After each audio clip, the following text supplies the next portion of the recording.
This is Sean, and this is Zoe. Like many their age, they spend quite a bit of time scrolling on social media and consuming content online. Can you show me what you watch on social media? Platforms such as TikTok and Instagram are currently very popular with teenagers. How long do you spend on social media a day? I think I spend about 6 hours. Sometimes I don't even consciously consume it, just plays in the background. Am I allowed to check? Sure. Okay. Recently it's been a lot because it's my holidays. Okay, the most I think on TikTok is 5 hours. No point trying to save myself. I love social media. But not all content on social media is good. Some can have serious negative consequences on the physical, emotional, and mental well-being of society.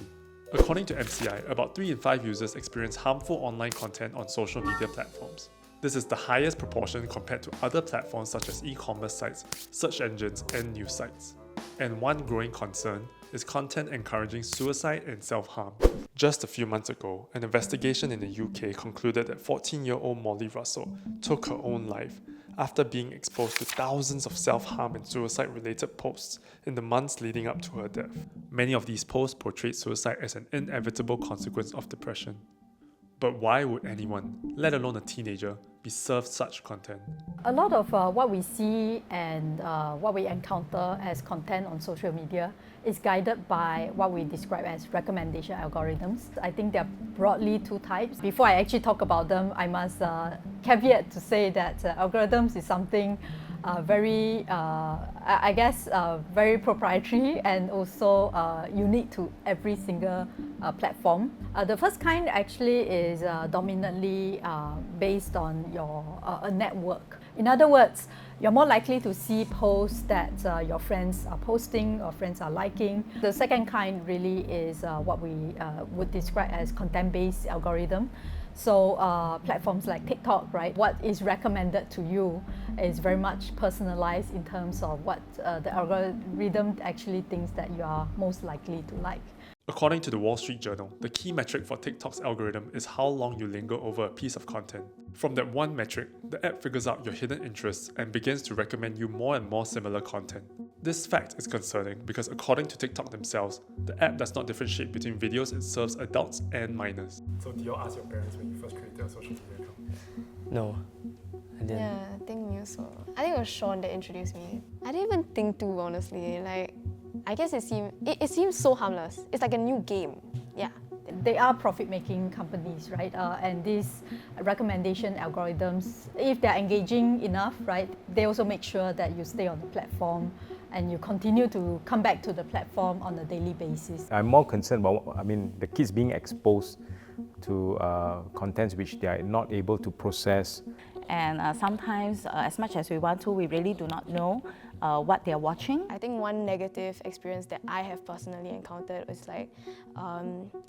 I guess me being more self-conscious. There's so much content and the narrative that you gotta be pretty all the time and you gotta be funny all the time, and there's this I guess this message of perfection that is sort of seeping into our brains. Then you live life with an expectation of something that's supposed to be reality, but really it's unachievable. Yeah.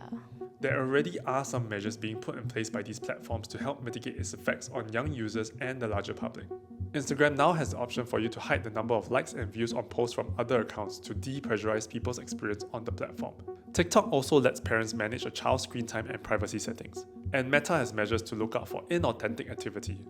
And practically all platforms hire actual people to review massive volumes of content every day to sieve out harmful content like gore and violence. But these measures aren't foolproof, and of course harmful content can still leak through. But I guess the challenges really has to do with what is considered harmful. You may have a video, for instance, that starts off quite innocently talking about exercising or good diet, but at some point that video can cross into territory that ends up promoting eating disorders and over-exercising. In November, Parliament passed a bill that will require social media platforms to comply with the Code of Practice for Online Safety.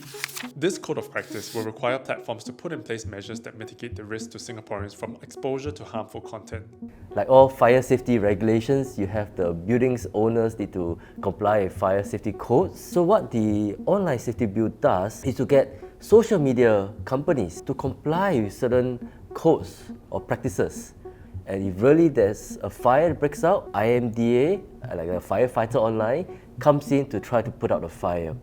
It's an important step, but it's a necessary but insufficient step. We need a multi-pronged effort requiring not just industry participation, but also bringing the community in, right? The schools, the educators, the students, the parents, more importantly, individuals. So what can we do? I try to kind of really build a track record of trust with my children. We have established a place where talking to us on issues is a safe space. We always have that opportunity for them. Doors are open. We can discuss if you come across something, what do you think? And it's open for discussion. Social media is here to stay and everyone's lives are increasingly digital. A lot more effort is needed from all Singaporeans to ensure that it remains a safe space. As part of this multi-pronged effort, we have various programs in place. For example, the National Library Board, we have the SURE program, we have Media Literacy Council as part of the IMDA program to bring community partners in to raise awareness among Singaporeans about this presence of such harmful content online and what steps they can take, especially for parents. What more do you think can be done on a societal level to protect children on social media? Education is a key, both to the child as well as the parents. I think building a relationship that can give them meaningful connection is the key. Definitely a combination of education together with guidance, and I think there needs to be specific resources in place. I think it starts with having having healthy conversations around difficult topics like that. It could be a family member, it could be a teacher, it could be an older friend, someone who knows has your best interest at heart.